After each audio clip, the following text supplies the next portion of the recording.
আসসালামু আলাইকুম। সংবাদে আপনাদের সবাইকে স্বাগত জানাচ্ছি। আমি ফিরোজ তোহা। শুরুতেই সংবাদ শিরোনাম।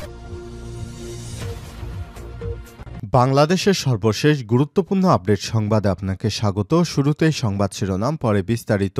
শুরুতেই জানাবো, অন্তর্বর্তীকালীন সরকারের মেয়াদ যতটা সম্ভব কম হওয়া উচিত বলেন ডক্টর মোহাম্মদ ইউনূস। এরপর জানাবো, কুইক রেন্টালে দায়মুক্তি দেওয়া অবৈধ ছিল বলছে হাইকোর্ট। এদিকে সেই টিএনজেড অ্যাপারেলসের পরিচালক গ্রেপ্তার, বেতনের জন্য শ্রমিকদের বিক্ষোভ। গাজীপুর টিএনজেড অ্যাপারেলসের শ্রমিকদের বেতন না দিয়ে আত্মসাৎ ও টানা ৩ দিন ঢাকা ময়মনসিংহ মহাসড়ক অবরোধে শ্রমিকদের উস্কানি দিয়ে জননিরাপত্তায় হুমকি এবং দুর্ভোগ সৃষ্টির অভিযোগে টিএনজেড গ্রুপের পরিচালক আব্দুল হালিমকে গ্রেপ্তার করেছে পুলিশ। জানাবো, গাজীপুরে পোশাক কারখানায় আগুন। গাজীপুরের টঙ্গীতে জাবের অ্যান্ড জোবায়ের পোশাক কারখানায় আগুন লাগার ঘটনা ঘটে। ফায়ার সার্ভিসের ২টি ইউনিটের প্রচেষ্টায় আগুন নিয়ন্ত্রণে আসে। এতে কোনো হতাহতের ঘটনা ঘটেনি। এবারে জানাবো, সিন্ডিকেট ভেঙে পুনর্গঠনের দাবি ঢাকা বিশ্ববিদ্যালয় শিবির সভাপতির। এবার ঢাকা বিশ্ববিদ্যালয়ের সর্বোচ্চ নীতি নির্ধারণী ফোরাম সিন্ডিকেট ভেঙে দিয়ে তা পুনর্গঠনের দাবি জানালো বাংলাদেশ ইসলামী ছাত্র শিবির ঢাকা বিশ্ববিদ্যালয় শাখার সভাপতি আবু সাদিক কায়েম। এবং সর্বশেষ জানাবো, গোপালগঞ্জের ৩ জন সহ পশ্চিমবঙ্গে গ্রেপ্তার ৮ বাংলাদেশি। ৮ বাংলাদেশি নাগরিককে গ্রেপ্তার করেছে ভারতের পশ্চিমবঙ্গের পুলিশ। পশ্চিমবঙ্গের খড়দহ থানায় ৩টি এলাকা থেকে তাদের গ্রেপ্তার করা হয়। ভারতে অবৈধভাবে অনুপ্রবেশের অভিযোগে তাদের গ্রেপ্তার করা হয়েছে। গ্রেপ্তারের মধ্যে ৩ জনের বাড়ি গোপালগঞ্জ বলে জানা গেছে। গ্রেপ্তারকৃতরা হলেন বাবলু শেখ, ফারুক শেখ, অলি শেখ। তাদের বাড়ি গোপালগঞ্জে। প্রিয় দর্শক, এতক্ষণ শুনছিলেন সংবাদ শিরোনাম, এবারে বিস্তারিত। তবে তার আগে বন্ধুরা, অনুরোধ থাকবে সংবাদটিতে একটি লাইক দিন। এই চ্যানেলে আপনি নতুন হয়ে থাকলে আমাদের সংবাদটি দেখতে দেখতে চ্যানেলটি সাবস্ক্রাইব করে রাখুন। কমেন্ট করে বন্ধুরা আপনার মূল্যবান মতামত জানিয়ে দিন আপনি বিশ্বের কোন দেশ থেকে বা বাংলাদেশের কোন স্থান থেকে আমাদের সংবাদটি দেখছেন এবং শুনছেন। এবারে বিস্তারিত।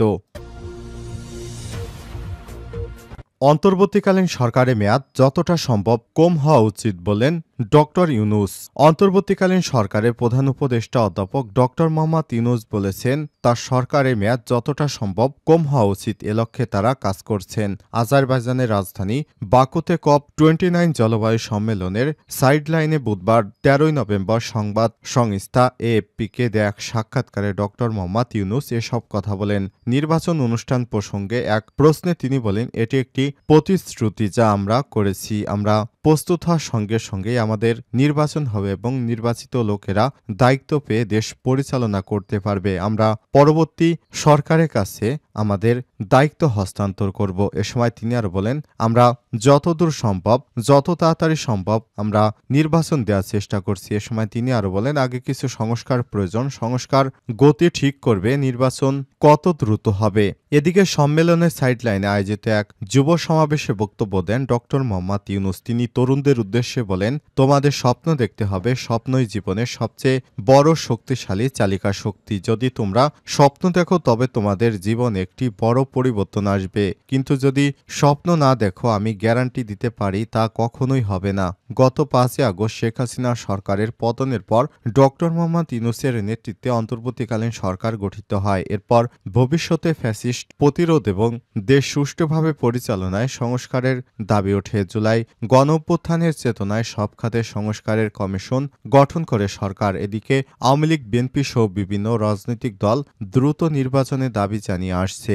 এ দাবিতে বিভিন্ন সময়ে অন্তর্বর্তীকালীন সরকারের দায়িত্বশীল বক্তব্য দিয়ে আসছেন। তারা বলছে, সংস্কার শেষ হলে নির্বাচন অনুষ্ঠিত হবে। সংস্কারের গতির উপর নির্ভর করবে কখন ভোট গ্রহণ সম্ভব হবে।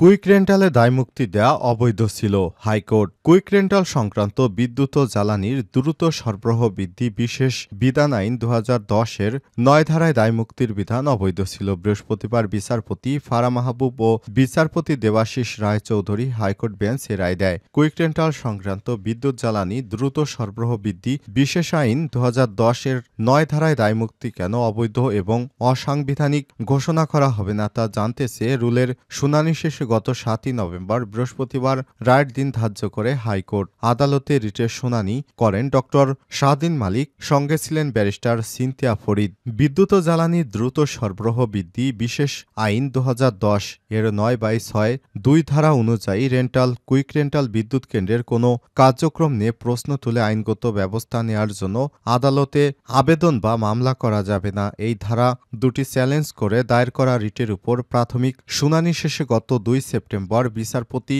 ফারা মাহবুব ও বিচারপতি এ.কে.এম. রবিউল হাসানের হাইকোর্ট বেঞ্চ সোমবার রুল জারি করে। এই রুলের উপর চূড়ান্ত শুনানি করে আজ হাইকোর্ট রায় দেন। রিটে বলা হয়েছে, রেন্টাল ও কুইক রেন্টাল বিদ্যুৎ কেন্দ্রগুলোতে অস্বাভাবিক খরচ আর অনিয়মের কারণেই বারবার বিদ্যুতের দাম বাড়তে বাধ্য করেছে সরকার। অথচ এই অনিয়মকে বৈধতা দেওয়ার জন্য আইন করা হয়েছে।